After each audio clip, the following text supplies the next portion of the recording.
Shqipëria po përballet me një tkurrje dhe plagje të përshpejtuar të popullsisë. Sipas të dhënave zyrtare, më 1 janar 2026, numri i banorëve ka rënë me mbi 27.000 persona gjatë vitit të fundit, ose 1.2% më pak krahasuar me një vit më parë.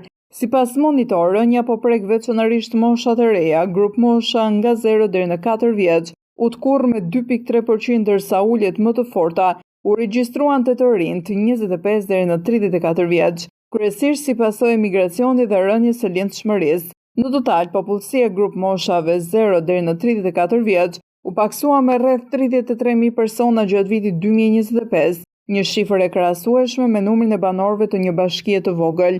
Në të kundërt, numri të moshuarve vijon të rritet me ritme të shpejta.